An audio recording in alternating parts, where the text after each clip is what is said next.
Hello everyone, welcome to the first video of class 12 political science. आज हम पढ़ने वाले हैं द एंड ऑफ बाइपोलरिटी, जो कि पॉलिटिकल साइंस सब्जेक्ट का फर्स्ट चैप्टर है। आज हम इस चैप्टर का फर्स्ट पार्ट पढ़ने वाले हैं। इस चैप्टर को मैंने 3 पार्ट्स में डिवाइड किए हैं। आज हम फर्स्ट पार्ट पढ़ेंगे। तो टॉपिक है द एंड ऑफ बाइपोलरिटी। तो अब क्वेश्चन है, बाइपोलरिटी होता क्या है? Bipolarity is a geopolitical context that refers to a distribution of power in which two states or groups of states dominate international relations। इसका मतलब क्या होता है? ये एक जियोपॉलिटिकल कॉन्टेक्स्ट है जहां पर इसको रेफर किया गया है डिस्ट्रीब्यूशन ऑफ पावर किन के बीच में, 2 स्टेट्स के बीच में या 2 ग्रुप्स के बीच में जो इंटरनेशनल रिलेशंस को डोमिनेट करते हैं, leading the world to divide into 2 opposing blocks. मतलब एक अगर सी ऐसे हुआ तो दूसरा सी ऐसे होगा। मतलब एक सुपर पावर इस तरफ, एक सुपर पावर दूसरी तरफ, दोनों के पास ही सिमिलर पावर्स होंगे, दोनों ही जो स्टेट्स हैं वो डोमिनेंट स्टेट्स होंगे। तो उसके बाद पढ़ते हैं, this was exemplified by the Cold War era during which global affairs were primarily influenced by the United States and Soviet Union। तो 2 ब्लॉक्स कौन कौन से थे? United States and Soviet Union. Bipolarity implies a balance of power where each side possesses sufficient strength to counterbalance the other। Means दोनों के पास ही sufficient strength है एक दूसरे को बैलेंस करने के लिए। As neither side wishes to provoke a direct conflict that could lead to mutual destruction. ये दोनों जो स्टेट्स हैं, स्टेट ए हुआ और दूसरी तरफ स्टेट बी हुआ, ये दोनों ही इक्वल पावर्स के साथ रहते हैं। दोनों का जो पावर है वो एक दूसरे के साथ काउंटर बैलेंस करते हैं, और अगर किसी ने भी किसी को प्रोवोक कर दिया, जो डिस्ट्रक्शन होगा वो डिस्ट्रक्शन होगा म्यूचुअल डिस्ट्रक्शन। मतलब दोनों के ही सेम डिस्ट्रक्शन होने के चांसेस है। तो हमने समझ लिया बाइपोलरिटी का मतलब क्या होता है। उसके बाद आज का जो टॉपिक है वो टॉपिक रहेगा द एंड ऑफ बाइपोलरिटी। बाइपोलरिटी कैसे खत्म हुआ, कोल्ड वॉर एरा के बाद बाइपोलरिटी कैसे खत्म हुआ, वो आज हम इस चैप्टर में पढ़ेंगे। तो चैप्टर ओवरव्यू में देख लेते हैं क्या क्या है। द बर्लिन वॉल, जो कि सिचुएटेड है जर्मनी में, which had been built at the height of Cold War and was its greatest symbol, was toppled by people in 1989। इसका मतलब क्या है? जो बर्लिन वॉल था वो कब बनाया गया था? जब कोल्ड वॉर पीक में था, at the height of the Cold war. Cold war जब पीक में था, मतलब एकदम हाइप में था जब कोल्ड वॉर, तब इसको बनाया गया था। पर 1989 में इसको तोड़ दिया गया था। टॉपल्ड का मतलब है तोड़ दिया गया। बाय द पीपल, कोई सैनिक का इस्तेमाल नहीं किया गया था, पर जो लोग थे, आम जनता, उन लोगों ने ही इस बर्लिन वॉल को तोड़ दिया 1989 में। This led to the collapse of the second world and the end of cold war. 1989 में जब बर्लिन वॉल को तोड़ा गया आम जनता के द्वारा, तब हम कह सकते हैं उस समय कोल्ड वॉर का एंड हुआ था। Germany divided after the second world war was unified. जो जर्मनी था उसको 2 हिस्सों में बांटा गया था ग्रेट बर्लिन वॉल के जरिए। तो जब ग्रेट बर्लिन वॉल को तोड़ा गया, तब जो जर्मनी डिवाइडेड था सेकेंड वर्ल्ड वॉर के बाद, वो फिर से यूनिफाइड हो गया। One after another, the 8 last European countries that were part of the Soviet bloc replaced their communist governments in response to mass demonstrations. The Soviet Union stood by as the Cold War began to end, not by military means but as a result of mass action by ordinary men and women। जो कि मैंने यहाँ पर explain किया है, people के द्वारा, ordinary people के द्वारा ही ये बर्लिन वॉल तोड़ा गया था। तो जो सोवियत यूनियन था वो कोल्ड वॉर जब खत्म हो रहा था तब ये खड़ा हुआ था, और जो मिलिट्री है, मिलिट्री के इस्तेमाल से नहीं, ऑर्डिनरी मैन एंड वुमेन के मास एक्शन के वजह से ही कोल्ड वॉर खत्म हुआ। Eventually the Soviet union itself disintegrated. मतलब सोवियत यूनियन था तो तब भी, पर स्लोली ये क्या हुआ, ये डिसइंटीग्रेट हो गया, मतलब ये टूट गया था। In this chapter we discuss the meaning, the causes and the consequences of the disintegration of the second world.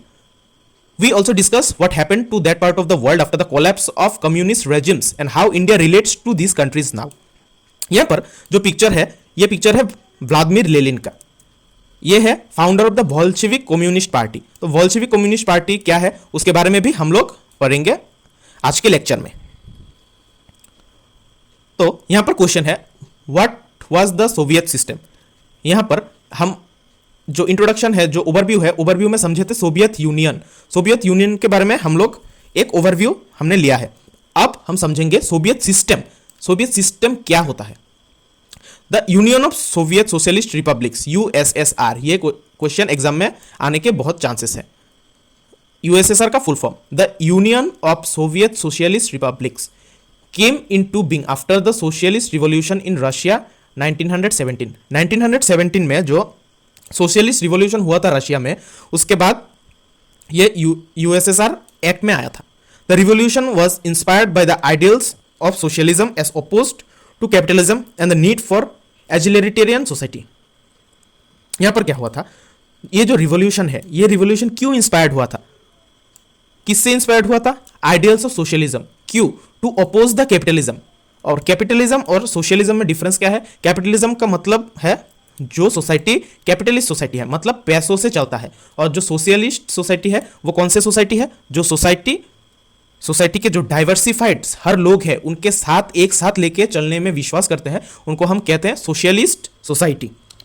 तो अब the biggest attempt in human history to abolish the institution of private property and consciously design a society based on principles of equality. इसका जो attempt था Soviet system का, वो क्या था? Human history में जो इंस्टीट्यूशन है, प्राइवेट इंस्टीट्यूशन का मतलब क्या हुआ? कैपिटलिस्ट कम्युनिटी को हटाकर एक इक्वलिटी को प्रिंसिपल मानते हुए एक सोसाइटी को बनाना, जहां पर सोसाइटी के हर लोगों को इक्वल राइट्स एंड रेस्पॉन्सिबिलिटीज दिए जाएंगे। वो था सोवियत सिस्टम का मेन एम या मेन मोटो, क्योंकि सोवियत सिस्टम जो है वो सोशलिस्ट सिस्टम से बेस्ड था। The Soviet political system centred around the Communist party and no other political party or opposition was allowed. The economy was planned and controlled by the state. तो यहां पर क्या समझ में आता है? सोवियत पॉलिटिकल जो सिस्टम था वो सेंटर्ड था कम्युनिस्ट पार्टी। अब कम्युनिस्ट पार्टी क्या आइडियोलॉजी के साथ चलता है? सोशलिस्ट आइडियोलॉजी के साथ। और दूसरा जो पॉलिटिकल पार्टी है या दूसरे ऑपोजिशन है वो कुछ अलाउड नहीं थे। जो इकोनॉमी है वो इकोनॉमी भी स्टेट ही कंट्रोल करता था। After the second world war the East European countries that the Soviet army had liberated from the fascist forces came under the control of USSR. Second world के बाद European countries में जहां पर Soviet army liberated था from fascist forces, वो जो forces थे वो यूएसएस के कंट्रोल में आ गए थे। The political and the economic systems of this countries were modelled after the USSR. USSR क्या था? The union of Soviet socialist republics, जो किसके ऊपर बेस्ड था? सोशलिस्ट आइडियोलॉजी के ऊपर बेस्ड था। वो कौन सी पार्टी के अराउंड सेंटर्ड था? Communist party. तो यहां पर क्या हुआ, जो मॉडल था वो यूएसएसआर के कंट्रोल में आ गया था। जो इकोनॉमिक सिस्टम है वो भी यूएसएसआर के अंडर मॉडल किया गया था। This group of countries was called second world और the socialist bloc. The Warsaw Pact, a military alliance, held them together. The USSR was the leader of the bloc. तब एक pact launch किया गया था, enact किया गया था, जिसका नाम है द वार्सो पैक्ट। ये भी एग्जाम में आने की बहुत ज़्यादा चांसेस है, तो मैं आप सभी लोगों को बोलूंगा कि ये जो वार्सो पैक्ट है इसके बारे में बहुत ही अच्छी तरीके से मैं जैसे आप लोगों को एक्सप्लेन करता हूं वैसे समझ लेना। एक बार में समझ नहीं आया तो वीडियो को 2-3 बार देख लेना, वीडियो फ्री में अवेलेबल रहेगा मेरे यूट्यूब चैनल में। तो यहां पर वार्सो पैक्ट था। ये पैक्ट क्या था? एक मिलिट्री अलायंस था। क्यों था? जो यूएसएसआर है और जो सोशलिस्ट ब्लॉक है, इन सबको ये मिलिट्री अलायंस के द्वारा ही एकत्रित किया जा रहा था। उसके बाद the Soviet union became a great power after the second world war. Second world war के बाद जो सोवियत यूनियन है वो एक ग्रेट पावर बन गया था।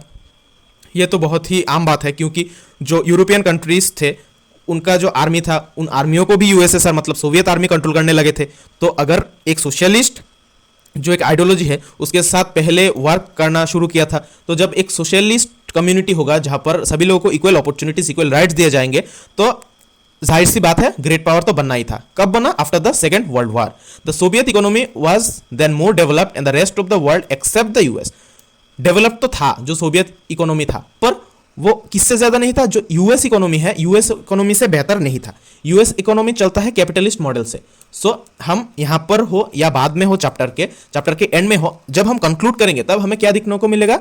Difference between the socialist community and capitalist community. तो यूएस कैपिटलिस्ट कम्युनिटी के साथ चलता है, तो यूएस का जो इकोनॉमी है उसके मुकाबले जो सोवियत इकोनॉमी है वो बेहतर नहीं था। पर जो वर्ल्ड का जो इकोनॉमी था, वर्ल्ड के कंपैरेटिवली जो सोवियत इकोनॉमी है वो बेहतर था।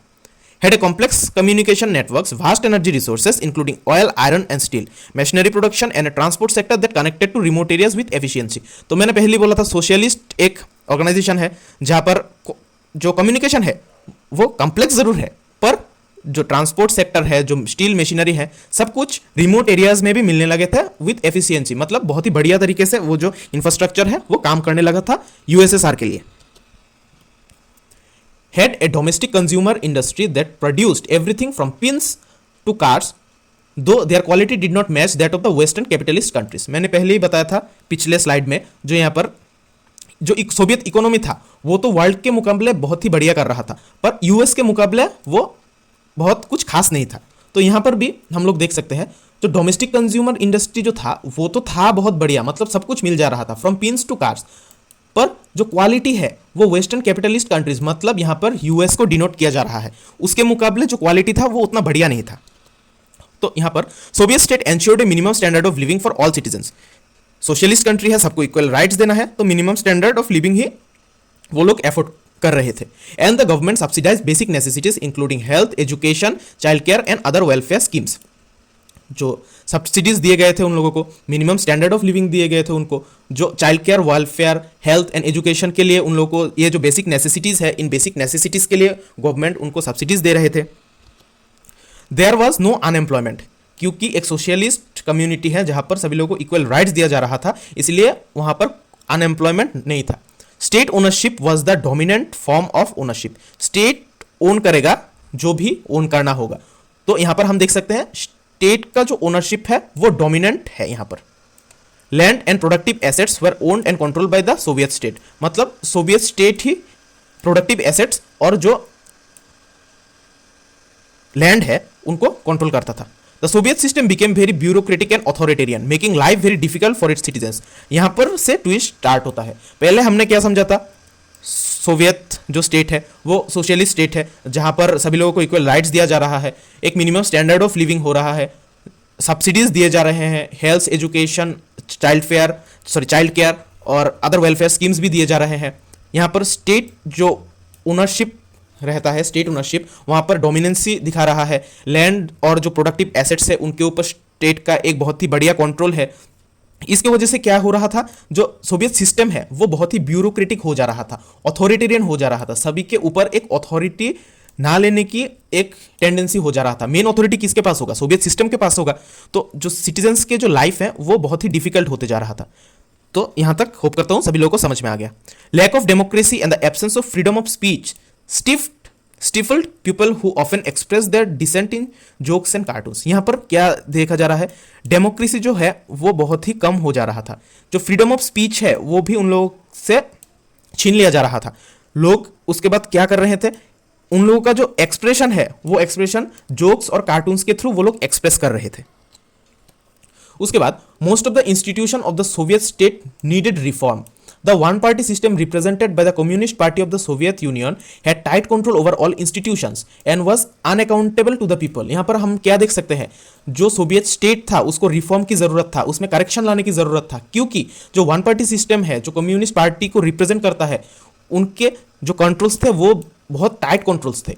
जो इंस्टीट्यूशन है, जो प्राइवेट एंटिटीज है, उनके ऊपर एक स्ट्रॉन्ग कंट्रोल था. उसके लिए वो लोग आम जनता के पास अकाउंटेबल भी नहीं थे. अकाउंटेबल का मतलब होता है वो लोग कोई क्वेश्चन का आंसर नहीं दे रहे थे. हमारे यहाँ पर क्या होता है, डेमोक्रेसी है, डेमोक्रेसी में क्या होता है, हम पॉलिटिकल लीडर्स को क्वेश्चन कर सकते हैं, हमारे पास वो राइट है.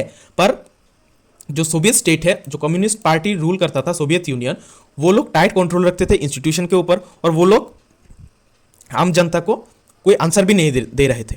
The party refuse to recognise the urge of people in the 15 different republics that formed the Soviet Union to manage their own affairs including the cultural affairs.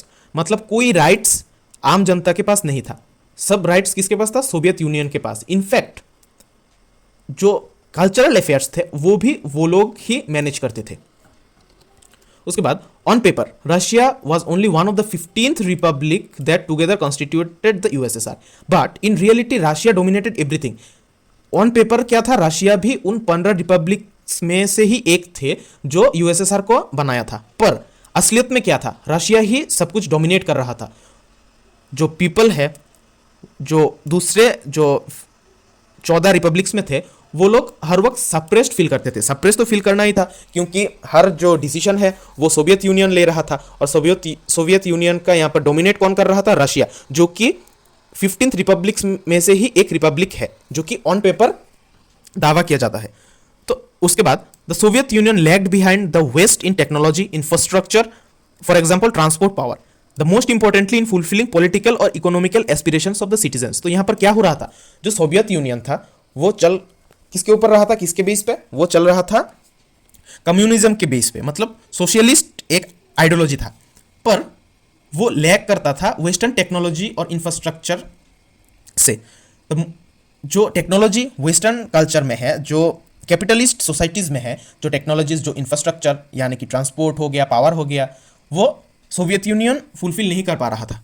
और जो political और इकोनॉमिकल एस्पिरेशंस है आम जनता की, वो भी fulfil नहीं हो पा रहा था। The Soviet इन्वेशन of Afghanistan in 1979 Weeknd the system even further. अब तक तो हमने यहाँ पर जान लिया जो क्या क्या हो रहा था, जो वेस्टर्न टेक्नोलॉजी इंफ्रास्ट्रक्चर को लैक कर रहा था सोवियत यूनियन, पर जब अफगानिस्तान में इन्वेजन हुआ 1979 में, वो ये जो सिस्टम है इस सिस्टम को और भी ज़्यादा कमज़ोर कर दिया था। Though wages continue to grow, productivity and technology fell considerably behind that of the West. Wages तो बढ़ रहा था, मतलब दिहाड़ी जो है, दिहाड़ी तो बढ़ रहा था, प्रोडक्टिविटी और जो टेक्नोलॉजी है वो कंसिडरेबली गिरते ही रह रहा था। जो क्वालिटी है, जो मतलब जो टेक्नोलॉजिकल एडवांसमेंट है वो ग्रो नहीं कर रहा था, वो दिन ब दिन डिग्रेड हो रहा था। This led to shortages in all consumer goods, food imports increased very every year.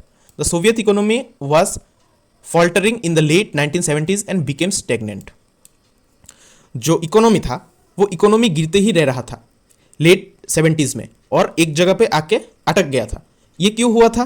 ये हुआ था क्योंकि प्रोडक्टिविटी और टेक्नोलॉजी गिरते रह रहा था, शॉर्टेजेस हो गया था कंज्यूमर गुड्स के लिए, और इसके लिए फूड इंपोर्ट्स बहुत ही ज़्यादा हो रहा था एवरी ईयर। यहाँ पर एक पिक्चर है, ये पिक्चर है जोसेफ स्टालिन का, जो successor to Lenin and led the Soviet Union during the its consolidation. अब हमने तो यहां तक पढ़ लिया, तो अब हम पढ़ेंगे गोर्बाचेव एंड द डिसइंटीग्रेशन। तो यहां पर क्या हुआ था, एक डिसइंटीग्रेशन हुआ था। किसका डिसइंटीग्रेशन? ये सोवियत यूनियन का डिसइंटीग्रेशन हुआ था। पहले ही हम जब ओवरव्यू में थे तब हम डिस्कस किए थे, हम जो सोवियत यूनियन है उसका डिसइंटीग्रेशन के बारे में पढ़ेंगे, और डिसइंटीग्रेशन के बाद क्या क्या कॉन्सिक्वेंस है, क्या क्या प्रोज है, क्या क्या कॉन्स है, वो सब के बारे में हम लोग पढ़ेंगे। तो हम गोर्बाचेव के बारे में पढ़ेंगे। अब क्वेश्चन है गोर्बाचेव कौन है, तो उनके बारे में ही हम अब डिस्कस करेंगे। Mikhail Gorbachev, who had become general secretary of the Communist Party of the Soviet Union in 1985, sought to reform this system. जो गिरता हुआ इकोनॉमी था, जिस सिस्टम में इतने फ्लॉज थे, उस सिस्टम को सुधारने के लिए जनरल सेक्रेटरी बनाया गया था। किसको? मिखाइल गोर्बाचेव को। Reforms were necessary to keep the USSR abreast of the information and technological revolution taking place in the West. Reforms चाहिए थे, करेक्शंस चाहिए थे। क्यों चाहिए थे? वो नेसेसरी क्यों था? यूएसएसआर को जिंदा रखने के लिए, यूएसएसआर को बचा के रखने के लिए, और जो टेक्नोलॉजिकल रिवॉल्यूशंस है उनके साथ कंपीट करने के लिए, जो कि वेस्ट में हो रहा था। गोर्बाचेव्स decision to normalize relations with the West and democratize the reform the Soviet Union had some other effects that neither he nor anyone else intended or appreciated। जो इनका जो डिसीजंस था, ये जो सिचुएशन है उसको नॉर्मलाइज करने के लिए और जो रिलेशंस है उनको वेस्ट के साथ बढ़िया करने के लिए और एक डेमोक्रेटिक रिफॉर्म लाने के लिए सोवियत यूनियन में उनके कुछ इफेक्ट्स हैं जो ये खुद गोर्बाचेव और किसी ने भी इंटेंट नहीं किया था। People in the East European countries which were part of the Soviet bloc started to protest against their own governments and Soviet control. Eastern Europe में जो कंट्रीज थे, जो सोवियत ब्लॉक के पार्ट थे, वो लोग प्रोटेस्ट करने लग गए थे खुद के गवर्नमेंट के खिलाफ ही। तो यहाँ पर हम क्या देख सकते हैं, जो स्टेबिलिटी था, स्टेबिलिटी धीरे धीरे डिग्रेड होता हुआ यहाँ पर दिख रहा है। The Soviet Union under Gorbachev did not intervene when the disturbances occurred and the communist regimes collapsed one after another। Soviet Union के जो रिपब्लिक्स थे वो धीरे धीरे एक के बाद एक कोलैप्स होने लग गए थे। Gorbachev initiated the policies of economic and political reforms and democratisation with in the country. मतलब यहाँ पर क्या हुआ, इन्होंने कोई पॉलिसीज लाए थे जो कि इकोनॉमिक और पॉलिटिकल रिफॉर्म्स के लिए बहुत ही ज़रूरी थे और जो डेमोक्रेटिक के लिए भी बहुत ज़रूरी थे। तो इसलिए कुछ पॉलिसीज उन्होंने लाए। The reforms were oppose by leaders within the Communist Party. मतलब वो जो थे रिफॉर्म्स, जो करेक्शंस थे, वो खुद जो कम्युनिस्ट पार्टी के लीडर्स थे उन लीडर्स ने ही अप्रिशिएट नहीं किया, लीडर्स ने ही अपोज करने लगे थे। The coup took place in 1991 that was encouraged by Communist Party hardliners। मतलब यहाँ पर भी हम देख सकते हैं एक क्लैश हो गया था 1991 में, जो कि किसके एनकरेजमेंट में हुआ? कम्युनिस्ट पार्टी के जो हेडलाइनर्स हैं उनके लिए हुआ था। People had tested freedom by then and did not want the old style rule of the Communist Party. Gorbachev ने जो पॉलिसीज इनिशिएट किए थे, जो इकोनॉमिक रिफॉर्म्स जो लाए थे, उसके वजह से क्या हुआ, पीपल को एक नया टेस्ट मिल गया था फ्रीडम का, जो उन लोग और जो पहला जो सिस्टम है उसमें जाना नहीं चाहते थे। Boris Yeltsin emerge as a national hero in opposing this coup, मतलब ये जो हो रहा था इसको अपोज कर रहे थे और अपोज करते करते ही एक नेशनल हीरो बन गए थे। The Russian republic where Yeltsin won a popular election began to shake off the centralised control, मतलब जो कंट्रोल था, सेंट्रलाइज्ड कंट्रोल जो सोवियत यूनियन के पास था, वो कंट्रोल हिल गया था जब येल्टसिन एक पॉपुलर इलेक्शन जीत गया था। Power began to shift from Soviet center to the republics, especially in the more Europeanized part of the Soviet Union, which saw themselves as sovereign states. The Central Asian republics did not ask for independence and wanted to remain with the Soviet Federation. तो यहाँ पर क्या हो रहा है, जो power है, power shift होने लग गया था सोवियत सेंटर से रिपब्लिक्स के पास। सोवियत सेंटर में 15 रिपब्लिक्स थे और उन्हें डोमिनेट कौन करता था? रशिया। रशिया के पास से जो पावर है, जो डोमिनेंसी है, वो खत्म हो रहा था और पावर हर एक रिपब्लिक में बांट जा रहा था, specially in the more Europeanised part of the Soviet Union. European जो पार्ट्स है उनमें ये ज्यादा देखने को मिल रहा था। यहां पर the central Asian republics did not ask for independence, और जो सेंट्रल एशियन जो रिपब्लिक्स थे वो लोग इंडिपेंडेंस के लिए नहीं बोल रहे थे, पर वो लोग सोवियत फेडरेशन के साथ ही जुड़े रहना चाहते हैं। In December 1991, under the leadership of Yeltsin, Russia, Ukraine, Belarus, three major republics of USSR declared that the Soviet Union was disbanded. The Communist Party of the Soviet Union was banned. तो यहाँ पर क्या हुआ, 1991 में येल्टसिन के leadership में Russia, Ukraine, Belarus, ये 3 major republics थे जो कि सोवियत यूनियन को डिसबैंडेड डिक्लेयर कर दिए थे, और जो Communist Party of Soviet Union है उसको बैन कर दिए थे। Capitalism and democracy were adopted as the basis of post Soviet republics, मतलब पहले क्या था, सोशलिस्ट सिस्टम था, उसके बाद उन लोगों ने कैपिटलिज्म और जो डेमोक्रेसी है उसको एडॉप्ट कर लिया पोस्ट सोवियत रिपब्लिक्स। जो पहले सोवियत रिपब्लिक्स थे वो लोग कैपिटलिस्ट और डेमोक्रेटिक सिस्टम में स्विच हो गए थे। The declaration on the disintegration of the USSR and the formation of the Commonwealth of independent state CIS, ये भी एग्जाम में आने की बहुत ज्यादा संभावनाएं हैं। कॉमनवेल्थ ऑफ इंडिपेंडेंट स्टेट, इसका फुल शॉर्ट फॉर्म क्या है? CIS came as a surprise to the other republics, especially to the Central Asian ones.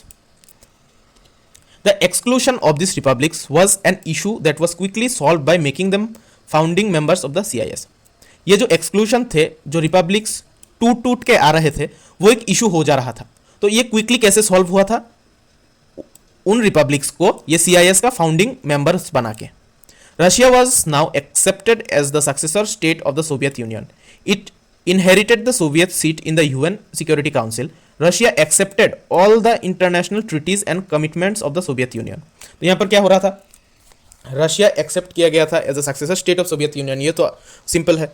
It inherited the Soviet seat, Soviet seat को रशिया को मिल गया था। कहाँ पर मिल गया? UN सिक्योरिटी काउंसिल में। रशिया जो इंटरनेशनल ट्रीटीज है and communities of Soviet Union है वो सारी चीज़ों को एक्सेप्ट करने लगा था। The only nuclear state of the post Soviet space and carried out some nuclear डिसर्मेंट्स measures with the US. एक है यूएस जो न्यूक्लियर स्टेट है और जो है Russia. The old Soviet union was दस डेड एंड बरीड, जो पहले का जो सोवियत यूनियन था वो मर चुका था और वो पुराना हो चुका था। उसके बाद why did the Soviet union disintegrate, ये जो डिसइंटीग्रेशन हुआ ये क्यों हुआ था उसके बारे में हम अब जानेंगे। While there are unique features of the Soviet collapse, there may be more general reasons to be drawn from this very important case. मतलब यहाँ पर जो सोवियत यूनियन का जो डिसइंटीग्रेशन है वहाँ पर बहुत सारे रीजन हो सकते हैं, बहुत सारे यूनिक फीचर्स हो सकते हैं, पर जो इंपॉर्टेंट केसेस हम पढ़ने वाले हैं उसके बाद हम लोग एक बहुत ही बढ़िया एक व्यू पाएंगे कि क्या हुआ है और क्या नहीं हुआ है। There is no doubt that the internal weakness of Soviet political and economic institutions which failed to meet the aspirations of the people were responsible for the collapse of the system. तो यहाँ पर क्या बताया जा रहा है जो internal weakness था जो सोवियत पॉलिटिकल जो सिस्टम है उसके बीच में और जो इकोनॉमिक इंस्टीट्यूशंस है उनके बीच में, वो जनरल लोगों के जो एस्पिरेशंस है, जो आशाएं हैं, जो भरोसाएं हैं, उनको फुलफिल करने में वो लोग सफल नहीं थे। तो इसकी वजह से क्या हुआ था, जो रेस्पॉन्सिबिलिटीज थे वो भी ठीक ठाक से मीट नहीं हो पाए थे। तो यही एक रीज़न है जो कि रेस्पॉन्सिबल है सोवियत यूनियन डिसइंटीग्रेशन के लिए, ये कोलैप्स होने के लिए इस सिस्टम का, यही कुछ जो रीजंस है वो जिम्मेदार है।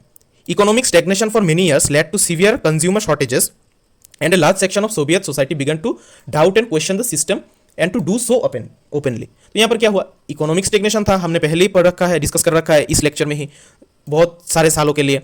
तो ये क्या हुआ था, जो कंज्यूमर प्रोडक्ट्स है उनमें शॉर्टेजेस आ रहा था। तो इससे क्या हुआ, लोगों के मन में डाउट आ रहा था, लोगों के मन में क्वेश्चन आ रहा था कि ये सिस्टम कैसा है जो सिंपल कंज्यूमर प्रोडक्ट्स को ही नहीं सप्लाई कर पा रहे हैं।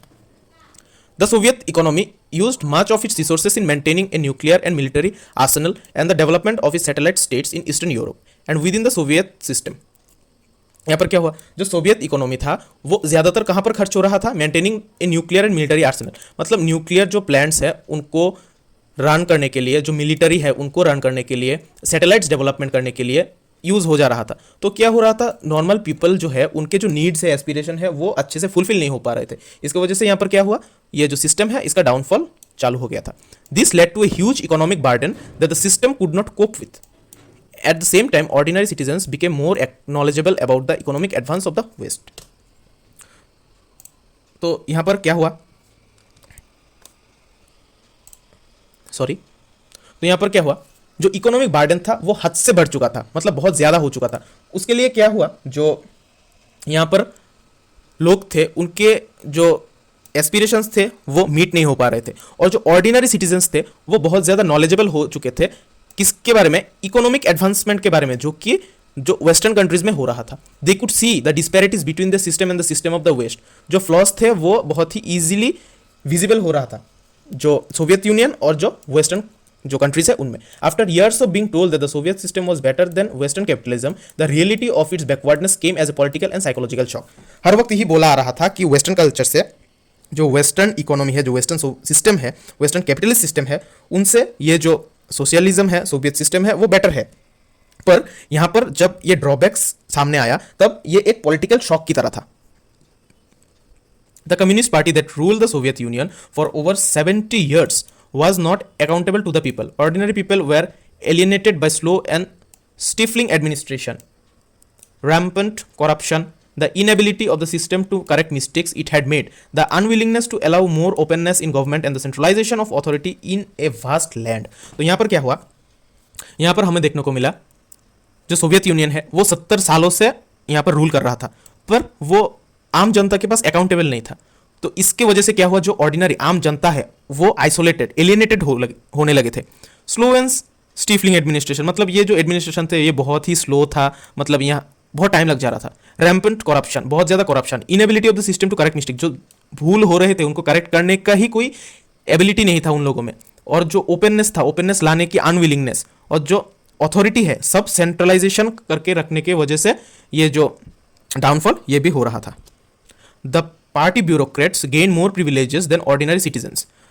जब ये सब भी हो रहा था तब भी पार्टी के जो ब्यूरोक्रेट्स है वो लोग बहुत ज़्यादा प्रिविलेज एक्सपीरियंस कर रहे थे ऑर्डिनरी सिटीजन्स के मुकाबले। उनके पास बहुत सारे राइट्स थे, बहुत प्रिविलेजेस थे, उनको मतलब जो भी हो सकता है, जो भी मतलब ये क्या होता है एकोमोडेशंस है, वो सब पार्टी ब्यूरोक्रेट्स को मिल रहे थे। Gorbachev's reforms promise to deal with this problems.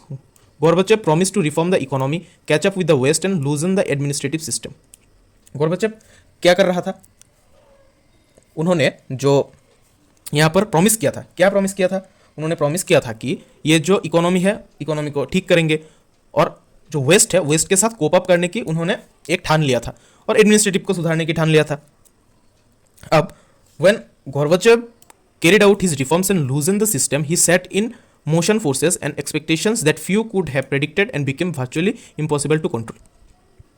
जब गोर्बाचेव उनके रिफॉर्म्स ला रहे थे और सिस्टम को ढीला कर रहे थे, मोशन फोर्सेस एक्सपेक्टेशन कर रहे थे, कुछ लोग ये प्रेडिक्ट कर पा रहे थे और किसी लोगों के लिए ये प्रेडिक्ट करना बहुत ही मुश्किल हो जा रहा था।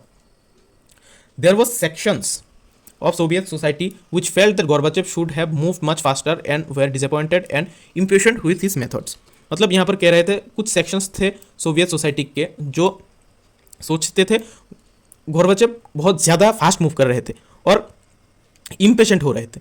They felt that their power and privileges were eroding and Gorbachev was moving too quickly. In this tug of war, Gorbachev lost support on all sides and divided public opinion. यहाँ पर क्या समझने को आ रहा है, तो ये जो पावर एंड प्रिविलेज है ये इरोड हो रहा था. क्यों इरोड हो रहा था? क्योंकि गोर्बाचेव बहुत ही ज़्यादा क्विकली रिफॉर्म्स ला रहे थे. एक टैग ऑफ वार सिचुएशन हो रहा था जहाँ पर गोर्बाचेव अपने ही लोगों से सपोर्ट खो बैठे थे. Even those who were with him became disillusioned as they felt that he did not adequately defend his own policies. All this might not have led to the collapse of the Soviet Union, but for another development that surprised most observers and indeed many insiders. यहाँ पर क्या हुआ था? All this जो कुछ भी हो रहा था वो सोवियत यूनियन के कोलैप्स का ही एक कारण था. बट फॉर अनदर डेवलपमेंट, एक दूसरे डेवलपमेंट, ये सोवियत यूनियन गिर रहा था और डेवलपमेंट हो रहा था. कैसे डेवलपमेंट हो रहा था? कैपिटलिस्ट जो आइडियोलॉजी है उसको फॉलो करके, डेमोक्रेसी को फॉलो करके जो डेवलपमेंट हो रहा था. The rise of nationalism and the desire of sovereignty with various republics, including Russia and the Baltic republics, Ukraine, Georgia and other proved to be the final and most intermediate cause for the disintegration of the USSR.